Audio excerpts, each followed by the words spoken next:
Welcome back to the deep dive.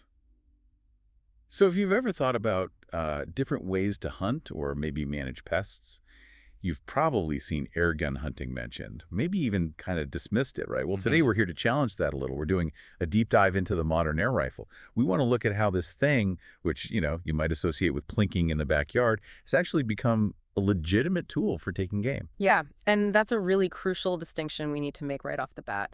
Because when you hear air gun, you likely picture, well, maybe a classic spring piston rifle or a simple CO2 gun. Exactly.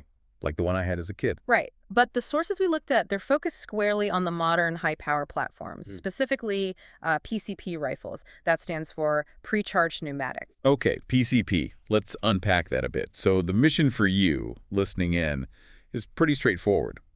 By the end of this chat, you should get the real difference between like a toy and a proper tool. What you can actually hunt with this newer tech and, what are the practical differences compared to using, say, a standard rimfire rifle or even a bow.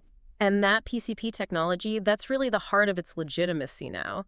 It uses highly compressed air stored in a reservoir on the gun, Okay. and that delivers really consistent high-power shots. The energy output, it's often comparable to something like a .22 short rimfire round. It's serious gear. Wow, okay. Which naturally brings us to that first big question. What can you actually hunt with one of these? Yeah, that's the real test, isn't it? Because like I said, people think small stuff, maybe squirrels, maybe a rabbit if you're lucky. Mm-hmm. But the sources we reviewed suggest the scope might be, well, a bit broader than that. That's right. I mean, yes, squirrels and rabbits are absolutely the bread and butter of airgun hunting, no question. But the list is surprisingly comprehensive. It really shows how versatile these rifles can be. Such as? We're talking things like woodchucks, raccoons, opossums. Really? Raccoons?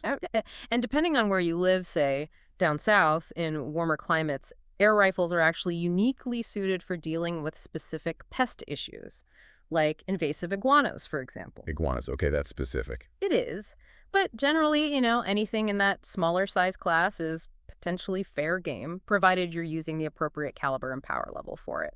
That iguana point is fascinating, though. It kind of highlights how these rifles can be solutions for, like, really local specific pest problems where maybe a traditional firearm is just too much or too loud. Exactly. But speaking of pests, you mentioned that pest control is sort of a separate conversation from small game hunting, often because of the legal side. Precisely, yeah.